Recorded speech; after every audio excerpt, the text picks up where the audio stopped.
thank you all for attending today. I know it's always hard to hang in till the very last space of the day. In Phoenix here, we're just around lunchtime, so we still have a ways to go to get through the business day. But I wanted to bring a topic to you here because I have worked with it in both the higher education setting and then also now in the consulting setting. And it became even more prevalent from the time when I put in to attend the conference and to present to when COVID-19 occurred and everybody had to suddenly reevaluate how they deal with teams. So I wanted to bring to you Team Talk, which is understanding your teams. You may have 1, you may have 5, you may have 10, and give you some helpful hints in creating synergy and increasing your productivity. So we'll go ahead and get started here. Oops, I think the right spot there. So I've talked with a lot of people working in companies and in higher ed over the years, and have really learned that there are 2 basic questions that come to mind for managers every Monday morning. One is, what are the deadlines that are impending? So what have we got to get done this week? And then how do I get my employees to share a sense of urgency for those deadlines and issues? So as you all know, it's really hard sometimes for others to absorb how concerned you are that you're going to meet those Friday deadlines, that you're going to get that work done. And so that is something that you can go in and tell somebody, you know, I'm really concerned, I'm really feeling a sense of urgency. But they kind of look at you and may go, oh yeah, you kind of react that way to everything, and they move on. Others will sense your urgency, but it starts to paralyze them because it makes them urgent. So one of the things that you have to learn is what is on your to-do list as a manager. So not about the projects that you're working on, but what's the best use of those team members? How do you keep them motivated? And what makes them a great team? So over the years, we've always had a focus of taking teams, once you hire everyone, moving that team forward in a herd mentality. And we get very disgruntled when not the entire team is working at the same pace, when they're not feeling the same emotions about projects and ideas. They're really just not synergized. And the reason for that is that we have 5 basic areas that people react to. One is identifying the characteristics and skills of each individual. You hired them not all at once. You brought them in because they have a specific skill set. They brought a different characteristic to the organization. So why you purposely chose them separate and then now try to treat them all the same isn't working. 2 is creating a balance. One of the hardest things to do in teams is to get them balanced and moving forward. So are they really equitable in the workload, or is it a matter of there's different times and ways that you can kind of shift that around? Is there a balance in terms of their skill set and what you're asking them to do? Are you providing enough tools? Are you providing enough support so that they can be successful and get those things done? The 3rd is creating dialogue, and we'll talk a little bit more about that. 4th is understanding the team dynamics. And again, this is getting to know everybody all together and how they're working and how they are coordinating with each other and also with you as the manager. And then 5 is creating an atmosphere.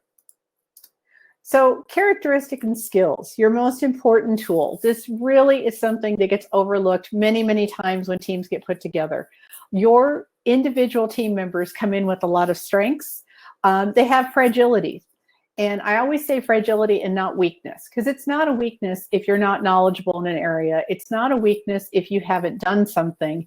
It's that there's a fragility in your credentials or in your exposure to something. And so that needs to be cultivated and moved forward. And then there's interests. Oftentimes you have someone on your team who would really love to work on a special project and they really want to contribute. And when you don't acknowledge that, then they become just very focused on individual things and really more siloed as opposed to coming together as a team member. So you really want to take advantage of this when you get your team together, or if you inherit a team that's already there, that you take a moment to step back and you look at their characterizations and you look at their skills. So here's just a quick list of a chart that you can make of your team members. Software knowledge. Find out who knows which softwares are available, which ones ones need help in it. Look at their technical backgrounds. Maybe you brought somebody in because they have hardware experience. You may not have a direct hardware related project, but you may have something that needs their expertise or their experience in having those situations. A strategist. Is there someone that always looks big picture and starts to think through the whole project as soon as you introduce it? The planner. We always end up with someone on the team that immediately wants to know, so what's our timeline for this? They want to know how many months or weeks are involved so that they can start to back out of that and start to analyze where they need to have certain metrics and certain stakes met. Are they detail oriented? You always have that person that takes a lot of notes. They're writing down everything. They're looking at every little piece of information that's there. And so you really want to rely on them because they're the ones that capture everything. You know that person. They're sitting around your table, and when you're having a conversation and somebody says, well, I didn't know we were going to do this, they're the person that speaks up and says, we talked about it at the last meeting. They're that level of detail orientation, and they can be very valuable. A historical perspective is always good. If you have someone that's worked for a long time, or maybe they've worked with the same situation or project at a different company or a different institution, they have a good understanding of where it's come from. One thing that we've learned over the last few years is with online learning, obviously, we all started out kind of in the same playing field. Some schools grew very rapidly. Some corporations with their online training grew very rapidly. Others kind of plateaued out. So if you have someone that came from one of those types of situations, they've got a good historical perspective on where things could have went better, where things went really great, how did they implement new things. Take advantage of that perspective that they're bringing to you. The last one is new to the organization. There's a benefit in seeing your organization and your team through fresh eyes. So it's always good to have that new employee share with you, what are they noticing? What are they seeing? What do they feel like they're missing? What did they have at their last job that they really enjoyed? I worked with someone once who talked about the fact that they had a idea board, and you could just go and pin up a sticky note with an idea, and every week all of those ideas would be flushed through and talked about and either moved to a pending file or put into the queue to be started, or there would be an explanation for why it wasn't possible to do something at this time. You see a lot through their eyes that you've just gotten used to because you're always there, your team's always together. So take advantage of their perspective and take advantage of asking them to contribute early. Don't let them come in and say, well, once you get settled and once you start to understand us, then start to contribute, because you lose a lot of valuable information at that time. 2 is creating a balance. So one of the things that we've continued to teach over the years is hire a team, give them a project, push them forward. And again, when we don't have a team that has synergy and solidifies well together, you know that there are going to be bumps in the road. Part of the team's going to work hard, part of the team's going to work less. They're not going to agree on the directions that they're going. They're not going to agree on how to bring the project together. Oftentimes somebody comes to you as an individual and says, hey, there's a lot of friction on the team, we're not getting along. Again, part of this is because one person doesn't have a skill set in an area that someone else is very advanced in. So it's frustrating for them waiting on someone to catch up, or it's frustrating for someone who doesn't understand trying to learn rapidly while this is being presented. So you have the opportunity here to take a project and break it into subgroups. Look at that list that you made of your characteristics and skills and create sub-teams that are valuable, that either have similar synergies that can work based on the nature of your product, or that you're having a team that's brought together that really just kind of shows a little bit of each area that they can work forward and take that idea and concept into the next steps. You certainly can bring the team back together for full participation, and it's a good idea to do that. Bring them back in maybe once every couple weeks, maybe once a week, depending upon your timeline. Bring them back, have each subgroup report, talk about how those subgroups are going to bring this project together into a holistic finished product. But you'll find you get much more synergy in the subgroups, and you're going to get a lot more productivity out of it because they're not waiting on each other and they're not struggling with each other. This is something that I have seen time and time again. When you create that balance on a team, you can really increase your productivity 20 to 40%. You really have taken out the boundaries and the struggles that they are having previously. It also reflects back on you as a manager. You don't have as many one-off conversations of people who are struggling on their team or struggling with the concept. You have smaller groups that you can meet with in a more rapid discussion. A 5-minute quick catch-up can really do a lot for them to progress forward and for you to have an answer in terms of how the project is going. So I encourage you to really try looking at any time that you can create a balance and do subgroups, it really can be beneficial. Even if you teach, I will do this with my classes, and I will have students break into subgroups based on their characteristics and skills. What I find is they get a lot more out of the methodology and they get a lot more out of the topic, and we get a better quality of product that comes out that then everyone shares together. So really something to think about as you're working through this. Number 3 is create dialogue. So obviously, because of the situation we're in right now, I chose this picture. Best practices first. Right now, everyone is concerned about the residual of COVID-19. We're not sure where it's going for this fall.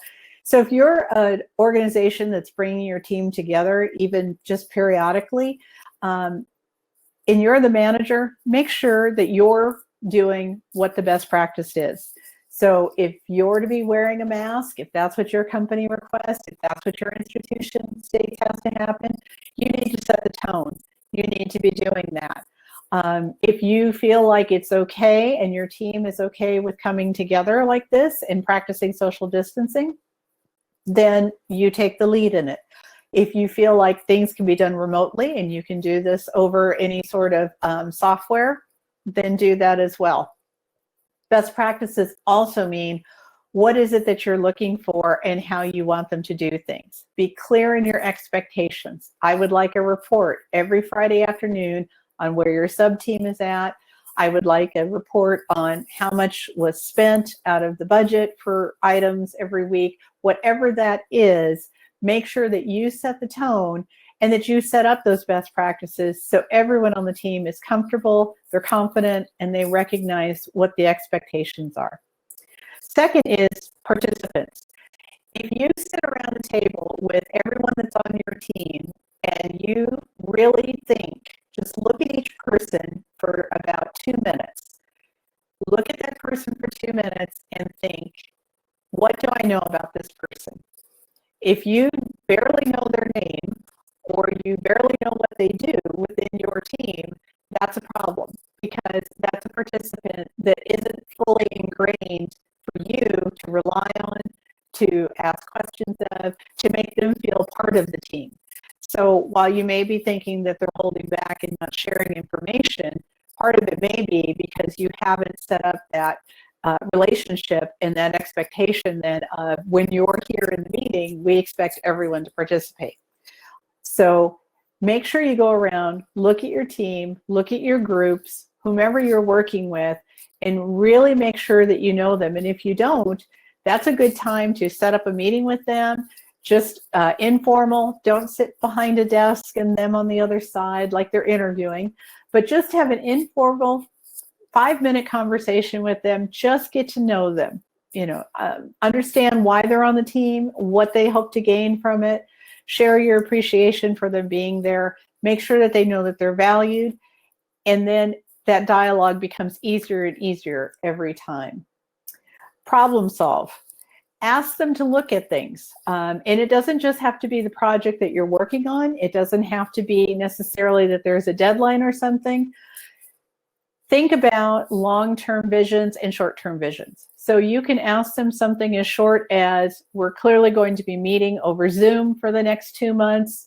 Please let me know if you have any ways to make the meetings go faster, go better. How would things be easier for you? Is it easier for me to attach documents right in the call, or should I email them to you ahead of time? That little bit of problem solving lets them know that you're interested, that you want to be able to talk with them and you want to look for their input. Problem solving can be longer. You can say, over the next 6 months, we're unsure how much we're going to be working at home and how much we're going to be working in the office. So I want you to be thinking about what are the things we should have in place so that whichever direction we go, we have an understanding of how this is going to work.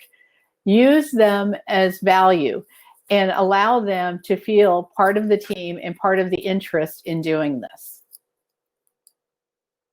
4 is understand the team dynamics. So now you've taken them into sub-teams, you've gotten to know everybody individually. Now you're bringing them back around the table as the full team. So I liked this picture because you have one person sitting there, her hands are right next to her keyboard. She is ready to take notes in a minute. If you look across from her, there's someone with a pencil in her hand. She is ready to write. If you look at the other person with his hand up, he's saying, okay, I already want to contribute.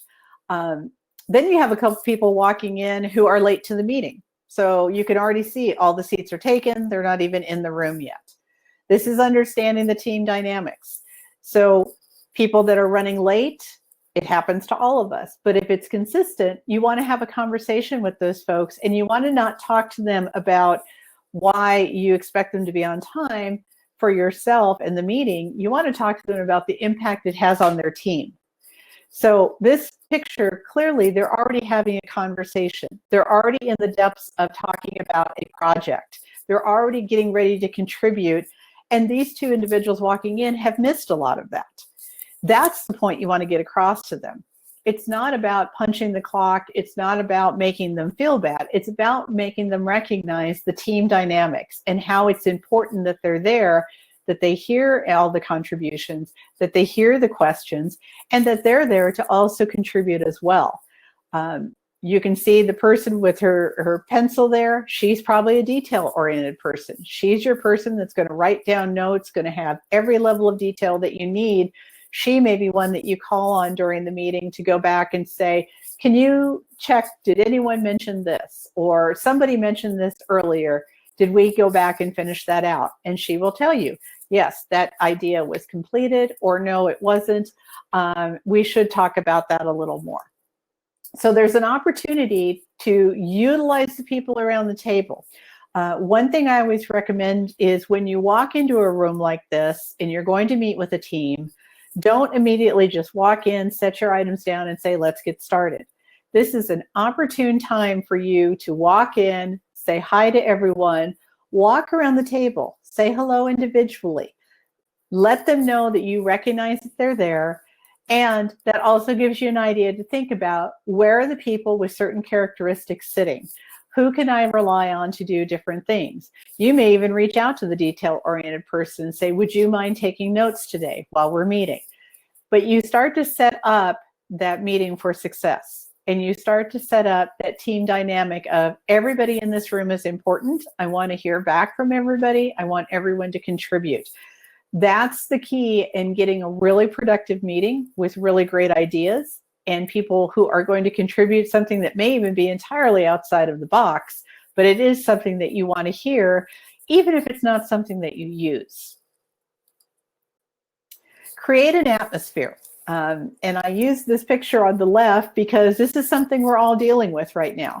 We did not truly expect that we were all going to be working from home as much as we have been. This is something that when I worked in higher ed, it was always a very difficult decision if we were going to shut down due to a snowstorm or there was a situation. It's always very, very hard to think about, how do you shut down an entire institution and still get everybody to be able to work from home. Corporations have the same issue. They want people in their offices, they want their phones answered, they want their mail opened. And all of a sudden, this past February and March, that decision was no longer ours to make. We recognized globally that we had a situation and we had to deal with it quickly and efficiently. So we sent everybody home. And what that means is, some people have a home office, and so it's not much of a change for them, other than they're not seeing their colleagues every day. But for other people, they've never worked from home. So suddenly, they're setting up their desk in the dining room, or maybe they're sharing, space in a bedroom, not really something that they're used to doing. So it's a little bit strange. And the other factor is everybody's home. So suddenly you have parents of small children who have kids around all day long, teenagers all day long. Even your cats and dogs are reacting because suddenly you're there all the time and they're not used to that. It disrupts their schedule. So you have to recognize that everyone's going to have a different atmosphere. So what you talk to them about is, how do you create an atmosphere for work? So when those sub teams come together, you say to them, it's a good idea if you can be in a room with the door shut, try to do that. But if you can't, we understand. So you set the tone right at the beginning. We recognize this is not, necessarily your choice of how to work, so we're going to work around it. If you have the opportunity to issue equipment, you can check with people and say, would it be helpful if you had a set of headphones for home? Is it possible that you might need a laptop to check out for a while? All of those kinds of things can be done if you have a budget or if you have a way to do that. But if you don't, people might be using their own equipment at home and they may not have everything. I heard recently of someone who did not have a laptop. They have an iPad, but it's an older one, and they're struggling to use Zoom. It just is not working as well as it could be because of the age of the iPad. So that manager said, it's more important that I hear your ideas and that you contribute than seeing you. So that person dials in on their phone and just calls in for every meeting.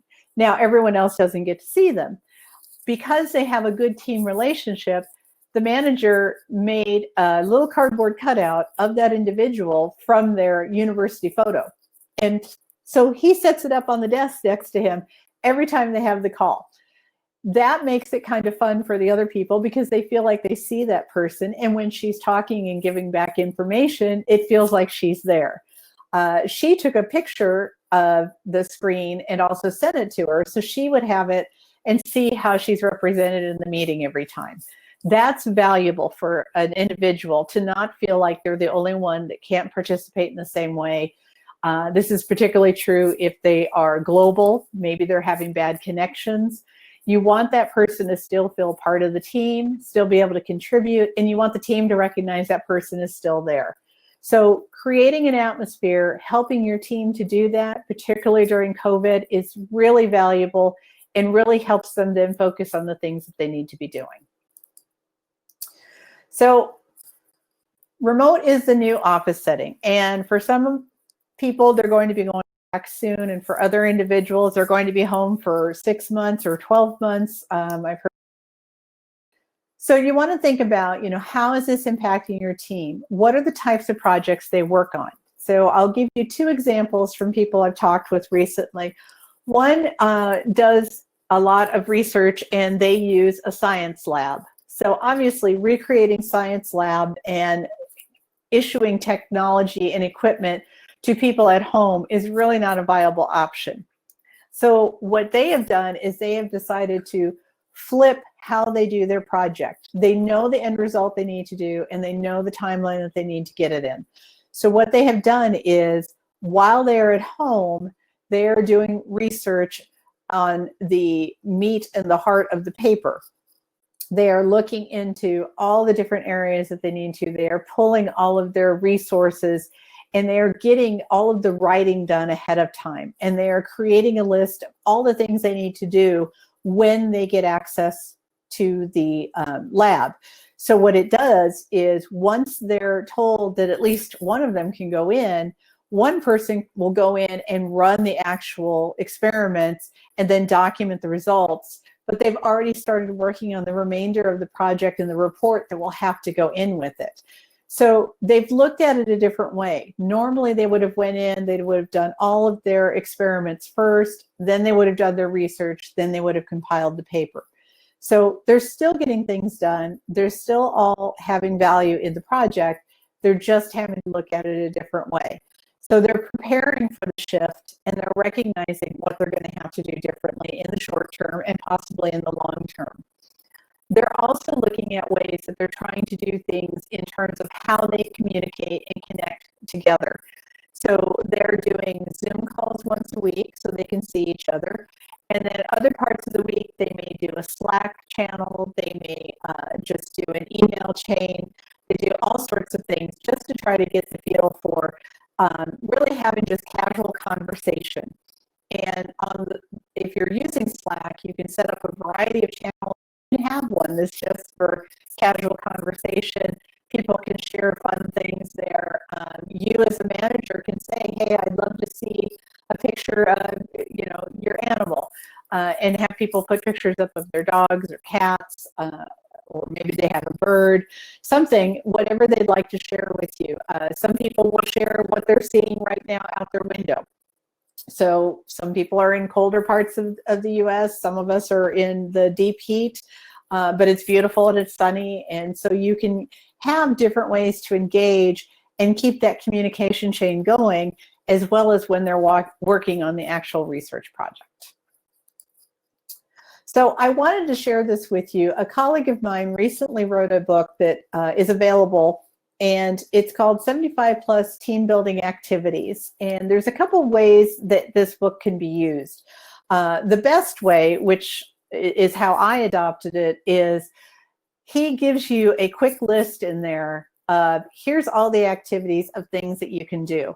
And so that's really important because you have that option to not have to read through the content and all, but to really get a quick activity, grab it, pull it out, and use it.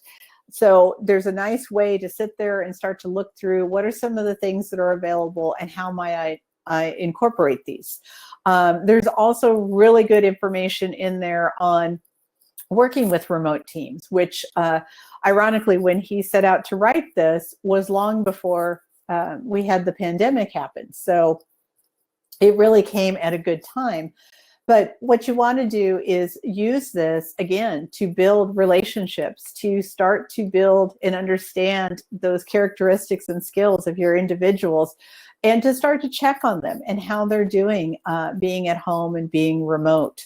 So, studies are showing that some people are struggling. They're having issues with depression. They're feeling isolated and not being able to talk to individuals. They're really noticing that being at home regularly is having an impact on their emotional value every day. And so you need to check on team members when they're remote and when you're not getting to see them all the time, and just one-on-one ask them how they're doing. Is there something that you can do for them? Is there something that they'd like to see? In recent activities with a lot of the issues of race coming up right now, you may have employees who are really struggling with all of the situations that are going on with the protests and with the riots. I was talking to a corporate executive this morning who said many of the corporations that she works with are having difficulty determining how to message that out to their employees, that they do care and that they want to do things, but they also want to be sensitive. And it's very hard when people are at home because it's a one-way communication. You're sending an email out or you're sending a video out, but you don't get the luxury of people gathering in the hallways to talk about it, or having a quick town hall meeting to gather everyone so that they can come together and really talk through their concerns and their frustrations. It's very, very different for them. And that's something that I think everyone is struggling with right now. Regardless of the issue, it's very difficult when everyone is isolated, everyone is spread apart, and you're also not seeing other people. You do have team members who are single, who maybe don't have anyone else at home with them. There's a different level of isolation when you are in that situation. You're not getting that level of humanistic contact that all of us need. For others, we have it because we have a spouse at home, maybe we have pets, we have children that are home right now, maybe we have an elderly parent living with us. So we're still getting that humanistic quality. But for a single individual who's living alone without any of those contact points right now, it can really weigh heavy on them. And that can also affect their creativity when you're bringing them together and starting to look at what it is that you're doing as a team. So I really encourage you to look and do some of these team building activities. It's very important that you are clear with everyone that this is to have fun. You're not measuring or assessing how they're going to respond to things. You just want to take a little time to get to know everybody and let everyone get to know each other. What's really great is you could pick an activity a week and you could introduce something and do it at the start of every meeting. Many of these activities are 10 minutes or less. So if you said, okay, we're going to have an hour meeting.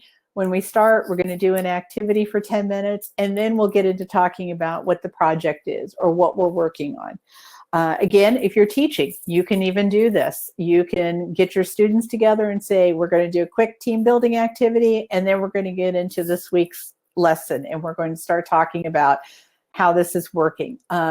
It's really valuable, too, if you can share with them not what everybody individually says, but what everybody says overall.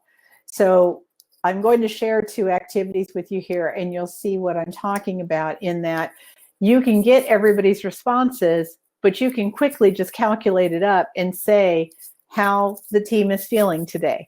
That's really helpful, too, because people start to understand, okay, I'm not the only one. So the last thing I'll say about the book here before we get into the activities is one of the features of it is you can set up nudges. So there's directions inside. You can register for a newsletter, but what it will also do is it will nudge you. And there's a time period, I think it's every 2 weeks, that you'll get something that says, hey, have you tried a new activity? Or it's time to introduce something. This is a great way to not have to worry about doing something, but it also just starts to build it into your culture that we're going to do something fun. We're going to do something that really helps us get to know each other. We're going to get back to that productivity phase. So here's one of 2 activities. This is easy. It's a team pulse check. You take about 10 minutes because it takes everyone a little bit to write things down. But I do want you to think about this right now as you're sitting there and as you've been going through your day. So right now, if I asked you, what's your energy level from 1 to 10, 10 being the highest and 1 being the lowest? Many of you might say, oh, I'm at the lower end because I've been sitting here listening all day long. Wonderful conference, great workshops, but I just realized I'm a little drained from sitting and doing all of that. It's not my usual day. You know, some of you may say, you know, I'm trying to fit this conference in between work I need to get done. I wasn't really supported to just take the day off and do conference events. So, you know, my support at work, maybe a 7, maybe not a 10 today. Support at home. Maybe there's a lot going on in your house today. There's a lot of noise. You really want to concentrate on this, but there's things going on. So maybe support at home isn't so great today. Communication effectiveness. You're trying to get emails out that you're thinking you're going to take care of things and the week will be done and you can start fresh on Monday. Maybe you're getting back emails that are negative or that say, I don't understand what you're talking about. What is it that you want me to do? All of these things can reflect where you're feeling and how you're doing. Feeling valued. And again, you can say to your employees, how are you feeling valued at home? How are you feeling valued at work? How are you feeling valued in life today? It's a lot when you're hearing constant news about how things are going. You're hearing constantly about the pandemic. You're hearing constantly about all of the newsworthy issues that are going on across the globe. So maybe your value isn't feeling as high today. Maybe you're feeling a little under discovered or underutilized, or maybe just feeling like you're not giving as much as you could be as an individual, and that's okay. And inclusion.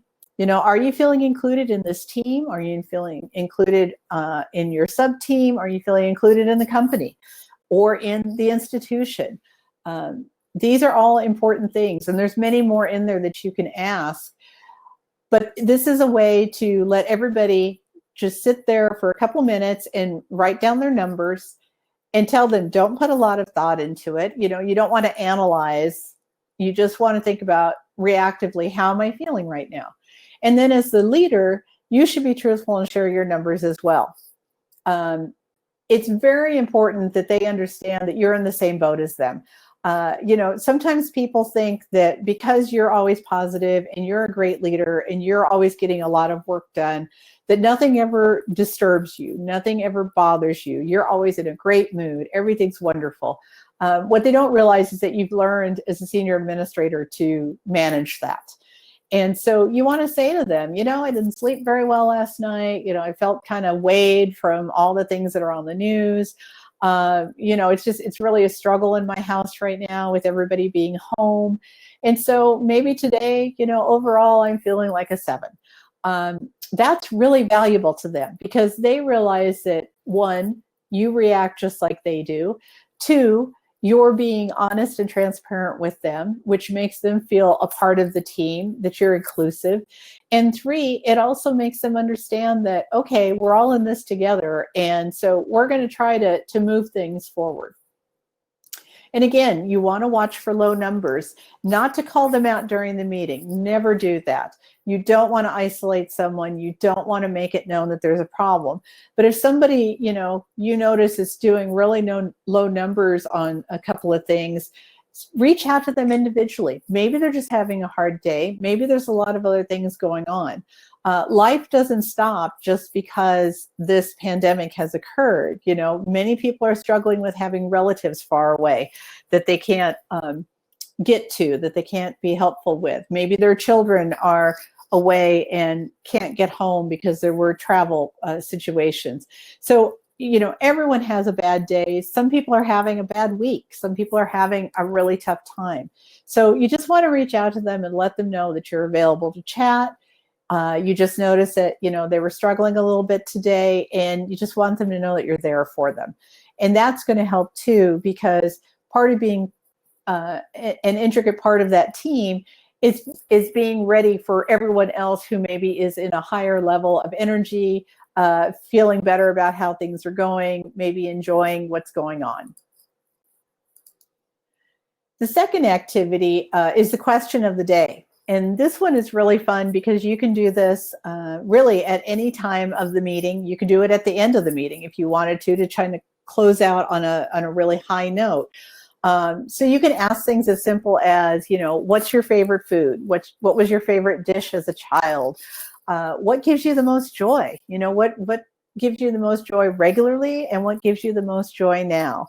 I asked this question the other day, and somebody said, what gives me the most joy is to travel. And obviously right now that can't be done. So what's giving me the most joy instead is catching up on all the different travel series that are on Netflix or that are on Discovery. And so I'm making a proactive list of where I want to go and what I want to do when we can get back to traveling again. So she's almost making a bucket list of all the travel places she wants to see based on kind of a preview that she's already seen in watching these shows. So she's made the best of the situation, and she's still enjoying her joy. That's what's really important. You can ask them, what's your motto in life? You know, it's always fun to hear what makes people get through every day, whether it's the greatest day they've ever had or the worst day they've ever had. This one is one that's really become prevalent lately. It's really kind of a comical one to ask is, what is your new daily routine? You'll hear people talk about the fact that, you know, they're dressed up, but they're wearing sweatpants. Maybe they are doing things differently than they would normally when they leave the house. So somebody said the other day that, you know, they get up in the morning and they work in their PJs for a couple of hours, and then they go and get ready for the day, and then they come back so that no one online sees that they're still in their PJs. But they've shifted their work schedule, and they're still getting their work done. They don't need to be on between certain times, so it works for them. You know, ask in terms of daily routine, are you eating differently? Are you staying healthy? You know, what are some of the things that you binge on when you decide to have the munchies one day? You learn a lot about people that way, and people always feel better knowing they're not the only one. You know, we all get in that mindset that we think, I'm the only person that does this. You know, it's something that you don't see with everyone. And then you hear somebody else does it and you go, oh, okay, it's not such a big deal. So, you know, there's also an opportunity to everyone can create a chosen question for each meeting. So you can assign everybody a week and say, okay, you bring your question next week and we'll all answer it. And so you let different people take turns being the leader for that question and guiding how those answers come together.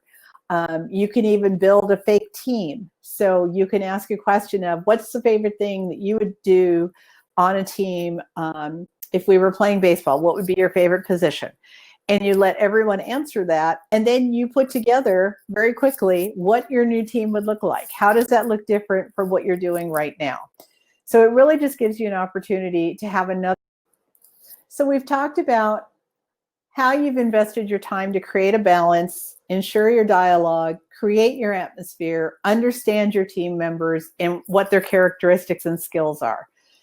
Again, going back through that, looking at is everyone working on things to the best of their ability, meaning their skill set matches, that their interest is there, that you're really utilizing the skills that you hired them for, that you brought them in for? Are you ensuring that there's dialogue on the sub teams and on the full team and individually with you? Are you creating an atmosphere? So you're acknowledging that working from home is trying. You're acknowledging that going up and working in the office one person at a time is still difficult.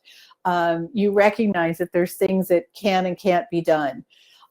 You're looking at understanding how your team members are doing every day, working remotely, or even as they come back, but everyone's wandering around wearing a mask. Everyone's staying isolated. They can't gather around the water cooler or in the break room like they were used to doing. So you want to just really understand where everybody is throughout this entire process, and then make sure that you're helping them work through this time. So now, every Monday morning, you should have a team that responds to those same two questions that we started with. What deadlines are impending? Now you should have team members who are more proactive because they're valued. They've got a stake in the goal. They understand how to work on their sub-teams. They're recognizing the weekly patterns of what you're doing. They recognize that you're actively interested in them, and they're also interested in the projects because they're being utilized to the best of their capability. And the second question we talked about, how do I get my employees to share a sense of urgency? They're valued for their characteristics and skills, and they're hearing from you. They're hearing on their sub-teams. They're starting to understand what drives the company, what drives higher ed, what drives your classroom, what are the things that need to be done. And so by creating those better opportunities, you're having more powerful members who are going to be more proactive and are going to get those things done quicker. It's just really a valuable tool set to look at across the board, regardless of where you're working with teams. Bottom line, teams are teams, and you have people that come together from a lot of different skill sets who are needing to really work together well and produce a product or a service that is going to meet the needs of the end user. So with that, I will open it up for questions. Thank you. Much, and we have time for questions, so we'll see if questions can come in through the chat. And while we're waiting for those, I have a question actually sort of related to atmosphere, I think, and team dynamics.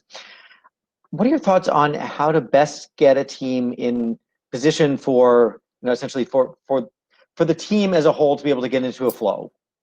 Like, part of that is atmosphere, part of that is all these things. But what are your suggestions for how to sort of best, it's like capturing magic. You can't totally do it, but what can you do to set the tone so that that's as likely as possible? One of the things that is always important is sharing your own experience on a team. Just a brief overview of what you love best about working on a team and what you struggle with. Letting them understand that you have those same concerns that they do. And then talking through, how are we going to put this team together?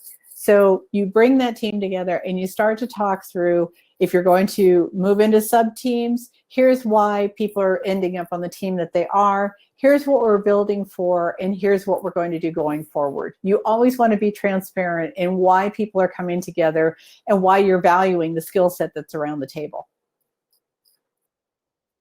Yeah, which I think probably leads to the next relevant issue, which is roles. Are there ways that you can kind of recognize that people may not be in the ideal roles, and then what would you recommend? Oh, in those absolutely. situations? One of the things that I find is when you inherit a team, people that have been put into a role that really isn't fitting for them, either through attrition or just the fact that the projects have changed and the people have not. And so what you really have to do periodically is you have to take a step back and reassess what you have on your team and what people are doing. A good example of that is oftentimes you will find that people have been working on an advanced degree and you weren't even aware of it. So you're not even taking advantage of that, knowledge base that they've gained because they're going to night school or they're, doing it online. And so here you're thinking about hiring someone and you've already got that skill set sitting right at your table. So, I always recommend once a quarter is really helpful to just kind of look around the table and see what you have. Ask people to update you. What have they been doing? Have they been taking certifications? Have they been doing other classes? And really getting that opportunity to pull that together and then say, okay, based on this now, we're going to do a little shift in how people are working and what they're working on so that we can let you use that knowledge and that skill set and really advance yourself as well as advance us. What if you have a situation where someone thinks they're in the right role for them, but you as the manager don't think they're in the right role for them? And that does happen sometimes. I think the discussion then becomes, why do they think they're in the right role? What is it that they are doing and why are they doing it? So sometimes you'll ask somebody and they'll say, well, I've always done this. I've been responsible for this for years. Well, it's not that they're not getting their job done, but why do they do that? Is it something we still need done? Is it something that they're doing because they just were asked to? What's their enjoyment out of it? What's their interest in keeping that role? And I always ask them, if I could give you something different and replace that, would you be interested? That oftentimes is when they will come up and say, well, I'm not really married to doing this. It's what's always been assigned to me. Their fear is that if you take something away, they're going to lose their job. So you have to reassure them that there's something else there for them, and it might be an even better fit. No, that makes a lot of sense. Along with that, I guess the next question sort of relates to confidence building, right? So, on one hand, I think you're probably looking to build the skills of the team, to have the teams continue to improve, and maybe even people might eventually leave a particular team and be elsewhere in the organization, of course, as time goes on. But then you also, your team will probably perform best if everybody's confident in their skill set and in their role. So how do you balance the need to sort of grow both a team and individually and getting the most out of the team at a given time? So one of the things that I think we don't do well in corporate America, and even in higher ed, is we offer you training and we offer you education at a time that's convenient to us. So in other words, as an employee at a higher education institution, you do get a tuition break to go to school, but we don't want you to go during the day. So you can't take certain classes. We want you to go at night or on the weekend, anytime that's not going to disrupt what we're doing. So we're telling you, on one hand, we want you to be more knowledgeable and we want you to have greater skills. But on the other hand, we're saying, but we don't want you to inconvenience us. So we have to start looking at that differently. We have to start looking at, when's the time to take a stop out and say, I'm going to pull this person from a project, allow them to go to a rapid training, allow them to do what they need to do, bring them back and put that skill set to use. I've seen this done at some corporations, and I've seen this done even at some smaller institutions. And it's amazing the productivity and the skill set that has been drawn from that. And what it does then is it allows others to start thinking about, maybe I should sharpen my toolkit. Maybe I should look at doing something more advanced. So we just need to get that priority reestablished. And I think remote working now has allowed us to do that, really unbeknownst to us, because people are able to take a little more advantage of it. Yeah, I would think so. And there's a lot of opportunity out there. When you look at remote working, I guess getting back to sort of a different question, you talked a little bit about this, but how do you you mentioned that people are working remotely. There's a lot. It's a very different atmosphere, certainly. how do you continue to best build teams when they really don't see each other? And Zoom meetings, Zoom team meetings, Zoom happy hours are one thing, but as people have pointed out sort of throughout this conference, even as an online learning conference, it's not exactly the same. So what are some things that maybe you can do to bring out some of the same elements that you lose by not spending any time in person, especially when you're accustomed to being in person? Sure. So, I always encourage people to have a phone call. Part of the difficulty when you're on a Zoom call is oftentimes, depending upon your connectivity, there's a delay. So we either talk over each other or there's these awkward gapes as the conversation goes on. That doesn't occur when you're on a phone call. So I will, recommend to people just have a phone call, just have a chat about things. Other things to do is just to share things with each other and to do meetings that have absolutely nothing to do with work. And not in the sense of, happy hours oftentimes are very one-dimensional. So you have one person running it and everybody else is there. Technology now has the capabilities to turn over leadership. Allow everybody in the room to run a little portion of it. Ask everybody to bring one thing to do. One of the activities in the book is to do a scavenger hunt. And so you can turn it over to each person at their home to go find something or to share something.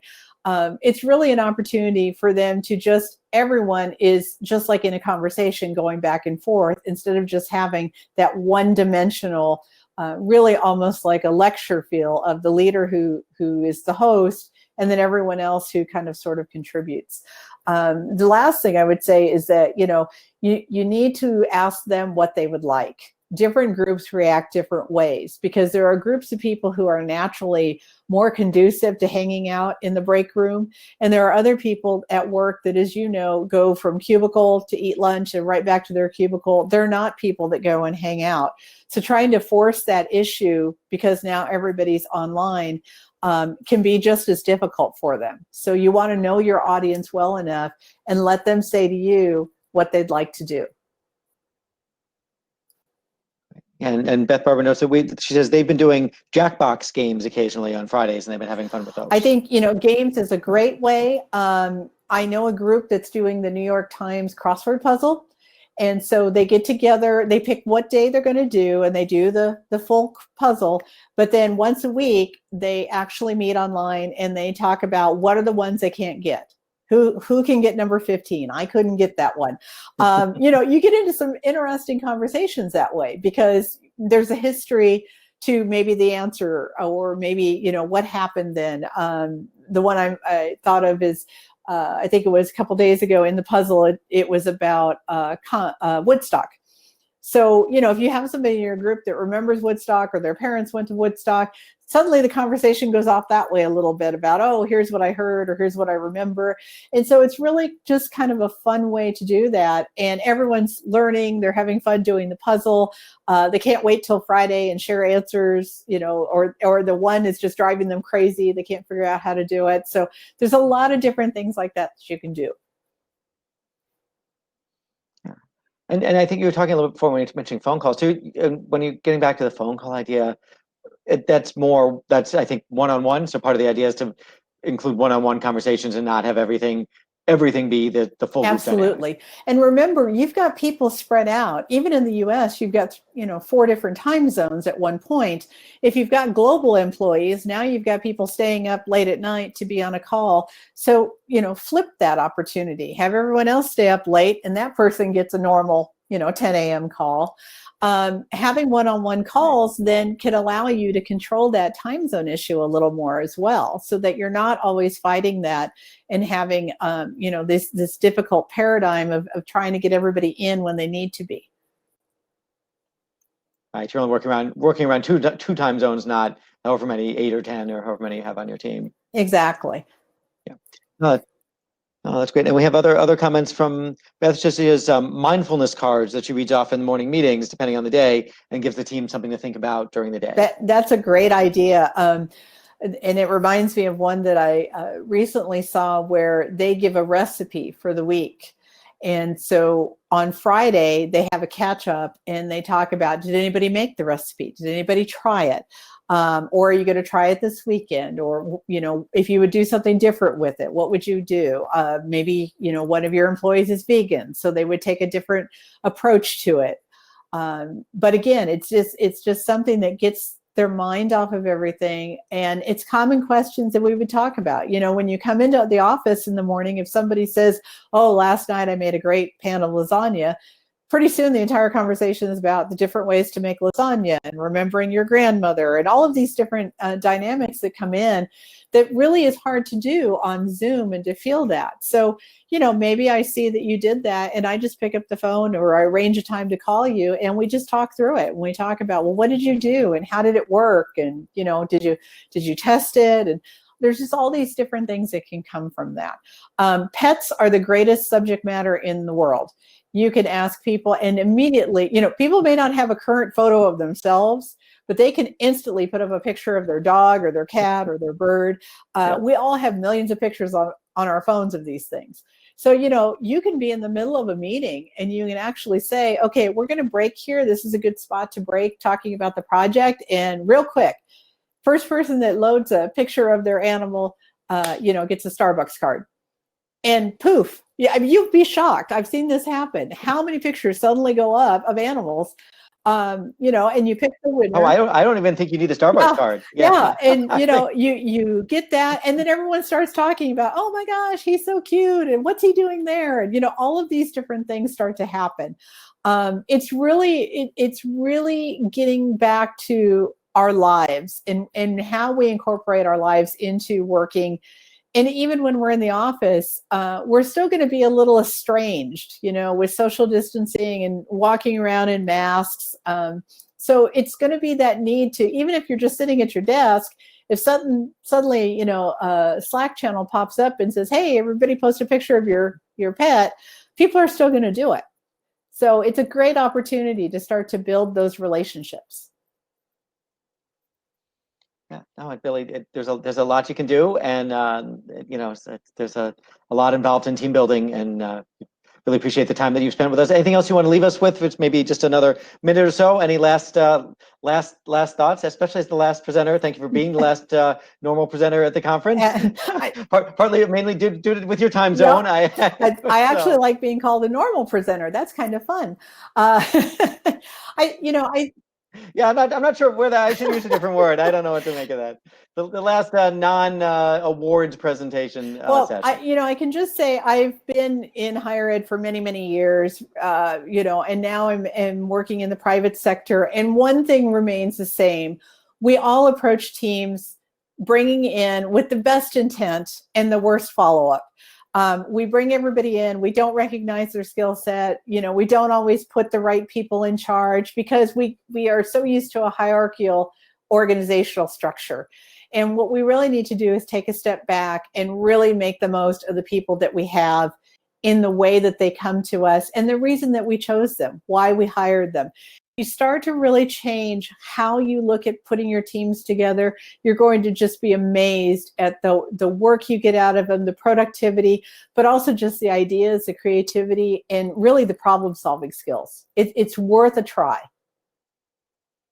Yep. Fantastic. It's a great note to end it on. Thank you so much for your time and your presentation. We hope to see you in New York next year. Yes, I hope so too. Thank you, everyone, for attending.